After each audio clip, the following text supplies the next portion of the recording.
Welcome back to my channel. Di channel saya yaitu investor pertanian petani Indonesia mendunia.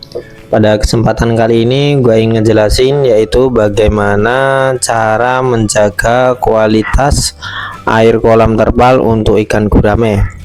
Sebenarnya ikan gurame itu mudah susah, tapi perlu kalian perhatikan untuk ikan gurame ini harus diwaspadai karena biasanya itu sering stres ya teman-teman. Untuk persiapan air kolamnya itu langkah yang awal penting banget. Kalian harus endapkan ya kolam yang sudah diisi dengan air itu sekitar 20 sampai 30 harian ya, biar airnya itu netral.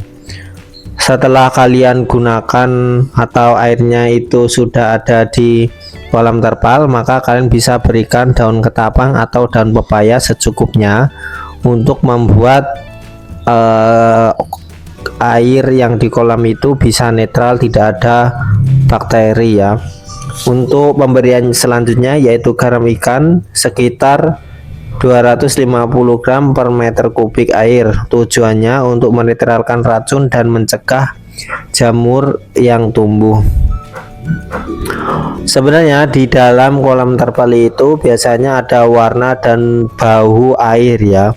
Untuk warnanya yang normal itu biasanya seperti hijau teh ataupun kecoklatan, dan untuk baunya itu bau tanah ringan, tidak berbau busuk. Nah, kalian harus diwaspadai ketika air itu berwarna menjadi hitam pekat ya. Kalau misalkan berwarna hitam pekat itu artinya air perlu diganti ya.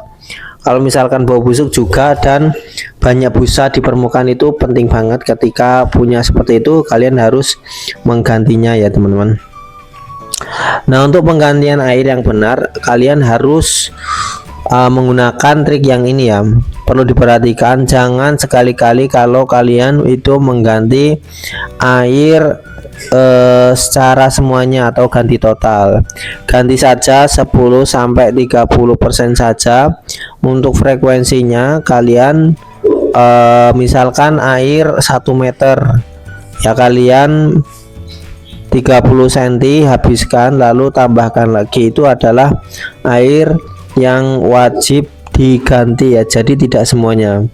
Lalu untuk penyebab ya, itu kalian harus mengatur pakan. Nah, untuk penyebab utama air rusak biasanya itu pemberian pakan, sehingga pakan tersebut itu tidak habis secara langsung. Jadi ada sisa-sisa air yang terkena pakan sehingganya merusak warna ataupun ada penyakitnya. Pakan itu harus habis dalam waktu rentan 5 sampai 10 menit. Kalian jangan memberikan secara berlebihan karena sisa pakan menjadi amonia yang bisa membahayakan kesehatan ikan. Nah, perlunya kalian juga bisa menggunakan probiotik ya. Ini sangat dianjurkan.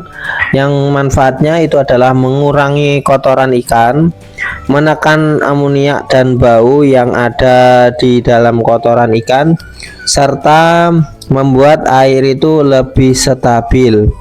Untuk dosis probiotiknya itu 5 sampai 10 ml per meter kubik dan berikan saja 1 kali dalam seminggu. Untuk alternatifnya ya, kalian bisa membuat E4 perikanan dan probiotik buatan, isinya itu dedak dan juga molase.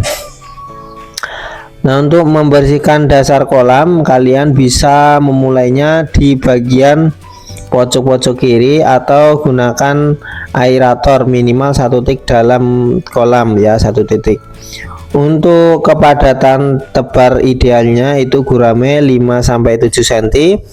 Itu ukurannya 5 sampai 7 ekor per meter kubik. Jadi enggak terlalu padat karena bisa membuat air itu cepat rusak. Ciri-ciri air mulai tidak sehat biasanya ikan sering ke permukaan dan ikan malas makan. Untuk tindakannya kalian bisa ganti air dan beri probiotik. Nah, barangkali mungkin itu saja yang dapat kami sampaikan. Semoga video ini bisa bermanfaat dan berkah selalu. Bye bye teman-temanku semuanya.